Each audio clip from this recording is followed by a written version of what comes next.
Hi hello welcome back to ஜெடிக்கி kitchen. நீங்கள் ஒரு கப்பு ரவை இருந்தால் ரொம்ப சூப்பரான இந்த ஸ்வீட் செஞ்சு பாருங்கள். இது ரொம்ப டேஸ்ட்டாக இருக்கும். செய்கிறதுக்கு ஒரு 10 நிமிஷம் போல் தான் ஆகும்.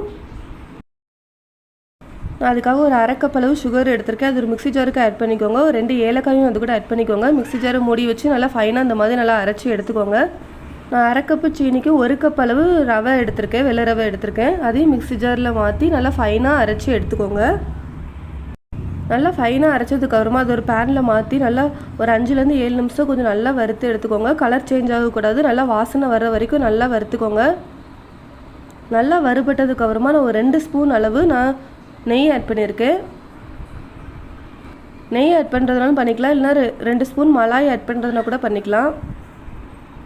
நல்லா மிக்ஸ் பண்ணி விட்டுக்கோங்க. நெய் ஆட் பண்ணதுக்கப்புறமா நம்ம நெய்யிலே வறுத்து இந்த மாதிரி பண்ணுறதுனால அது ரொம்ப டேஸ்ட் நல்லாயிருக்கும். 1 கப்பு ரவைக்கு ஒரு அரை கப்லேருந்து 3/4 கப் அளவு பால் எடுத்துக்கலாம். பாலை கொஞ்சம் கொஞ்சமாக சேர்த்து நல்லா மிக்ஸ் பண்ணி எடுத்துக்கோங்க. பால் கொஞ்சம் கொஞ்சமாக ஆட் பண்ணி நல்லா மிக்ஸ் பண்ணி எடுத்துக்கிறேன். பால் ஆட் பண்ணிவிட்டு நல்லா இந்த மாதிரி அழுத்தம் கொடுத்து நல்லா மிக்ஸ் பண்ணி எடுத்துக்கோங்க. இந்த ஸ்டேஜில் நான் அரைச்சி வச்சுருக்க சுகரையும் இவ்வளோ ஆட் பண்ணிக்கிறேன். நல்லா மிக்ஸ் பண்ணி விட்டுருங்க. சுகர் ஆட் பண்ணிவிட்டு ஸ்டவ்வை ஆஃப் பண்ணிக்கலாம். அந்த சூட்லேயே நல்லா குக் ஆயிரும். நல்லா மிக்ஸ் பண்ணி விட்டுக்கோங்க. ஒரு 2 நிமிஷத்தில் நம்மளுக்கு நல்லா இந்த மாதிரி கிடச்சிரும். நான் ஒரு அழகுக்காக lemon yellow food colour add பண்ணியிருக்கேன். ஆட் பண்ணிவிட்டு நல்லா மிக்ஸ் பண்ணி விட்டுக்கோங்க. இது ஆப்ஷனல் தான், நீங்கள் ஸ்கிப் பண்ணுறதுனா கூட ஸ்கிப் பண்ணிக்கலாம்.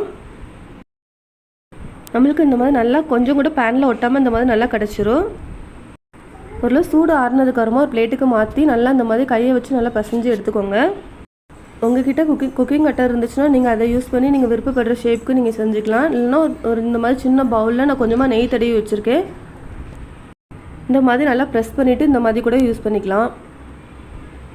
இதே மாதிரி எல்லாத்தையும் செஞ்சு எடுத்துக்கோங்க. நான் ஒரு அழகுக்காக மேலே கொஞ்சமாக நட்ஸ் கட் பண்ணி வச்சுருந்தேன், அதையும் உள்ள மேலே ஆட் பண்ணிக்கிறேன். நீங்களும் ரொம்பவே சூப்பரான இந்த ஸ்வீட் செஞ்சு பாருங்கள். இந்த ரெசிபி பிடிச்சிருந்தா லைக் பண்ணுங்கள், மறக்காமல் சேனல் சப்ஸ்கிரைப் பண்ணிக்கோங்க. Thank you friends.